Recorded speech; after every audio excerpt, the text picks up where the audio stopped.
Good afternoon. My name is Joseph Hammond Jr., and today I'll be presenting Peter and the Wolf. What is Peter and the Wolf, you may ask? Well, Peter and the Wolf is a symphonic fairy tale for children, which is a musical composition written by Sergei Prokofiev in the year of 1936. The narrator tells a children's story, while the orchestra illustrates it by using different instruments to play a theme that represents each character in the story.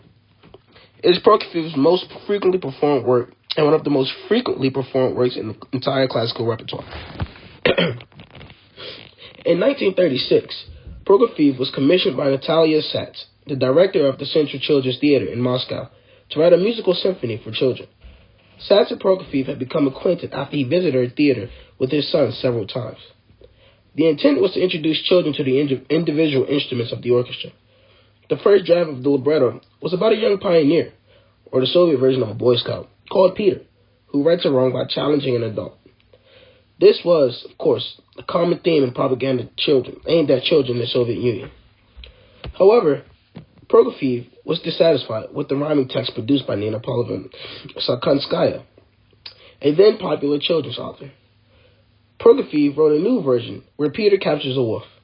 As well as promoting desired pioneer virtues such as vigilance, bravery, and resourcefulness, the plot illustrates Soviet themes such as the stubbornness of the un-Bolshevik older generation and the triumph of man taming nature. Who is Prokofiev, you may ask? Well, he was a Russian composer, pianist, and conductor who later worked in the Soviet Union. As the creator of acknowledged masterpieces across numerous music genres, he is regarded to as one of the major composers of the 20th century.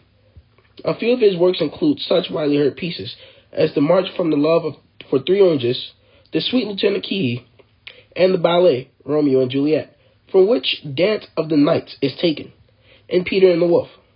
Of the established forms and genres in which he worked, he created, excluding juvenilia, 7 completed operas, 7 symphonies, 8 ballets, 5 piano concertos, 2 violin concertos, a cello concerto, a symphony concerto for cello and orchestra, and 9 completed piano sonatas. Here is a picture of what he looked like. Continue. On April 23rd, year 1891, a young Sergei was born in a Ukrainian village, which was ruled by Russia. Sergei's mother was a pianist who took great pride in educating her son on everything she knew about music and how it was created. Sergei began his training when he was 3 years old, and within a few years was exhibiting talents that were even difficult for older musicians. When Prokofiev was 19, his father passed away, and he was still in the middle of his education. The financial strain on his mother was rough, but she could still see to the cost of his studies. He took a trip to Paris and London right before the declaration of World War I, and tensions abroad were high. It is said that Prokofiev was not a fan of idolizing reality and could be a bit more of a cynic. Yet, his over-demeanor was healthy. Once again, we mentioned that staggering amount of work produced by this Russian composer, and the most amazing thing about it is that he did all this while the world around him was in chaos.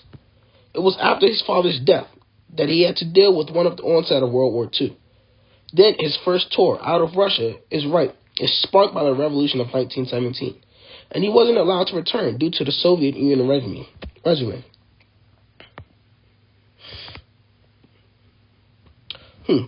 Let's give it a listen.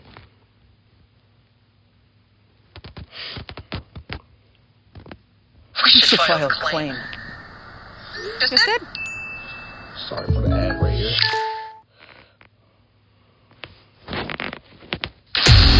Feels weird picking it up. The legacy of that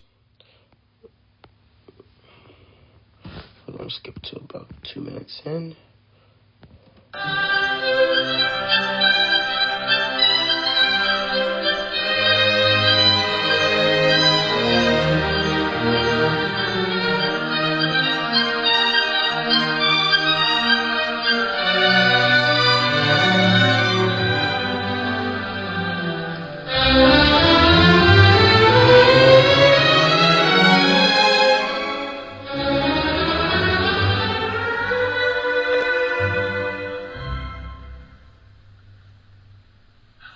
On a branch of a big tree sat a little bird, Peter's friend. All is quiet, all is quiet. The little... That's all we're going to have to listen to for right now. But as you can see, the tempo of this musical piece is it's kind of up tempo, and it has a bit of narrating in it, which makes it all that much better. My thoughts on this piece, as I just said, during the beginning portion, which we didn't get to listen to, I really felt like the composer and narrator, John Gielgud, did a very good job of explaining what each sound and character would be represented by. This added to the overall sound of the music because it was much easier to understand. Another thing that stood out to me was the pace, and then a sudden stop, followed by the narration. What to know about Peter and the Wolf? What is it? What is the story? Well, Peter and the Wolf is a musical composition that is accompanied by a children's story read by a narrator. The story follows a young boy called Peter who lives with his grandfather and manages to catch a wolf. Each character in the story has its own musical theme and instrument. It has been recorded numerous times, made into popular stage productions, and was made into an animated film by Walt Disney. If you have ever wondered who composed this popular children's story, keep reading to find out. The story goes as follows. Peter lives with his grandfather. One day, Peter goes out into the nearby meadow, leaving open the garden gate. A little bird greets him, chirping from a tree branch. A duck follows Peter into a meadow and starts swimming into the pond. The bird and the duck argue with each other. A cat comes along and begins stalking the bird and duck. Just as the cat is about to attack, Peter warns them. The bird flies into the tree and the duck swims safely into the middle of the pond. The grandfather comes out and reapproaches Peter for being too near the forest when he warns him about the danger of the wolf. They return to the house with the gate safely locked behind them. A wolf comes out of the forest and the cat goes up the tree. The bird, still in the tree, carefully keeps a safe distance from the cat.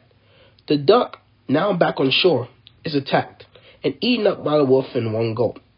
The wolf circles the tree trying to figure out how to get to the cat and the bird. The story continues. Peter, watching from behind the gate, grabs a rope. He climbs the wall and quietly goes into a tree branch. Peter tells the bird to distract the wolf.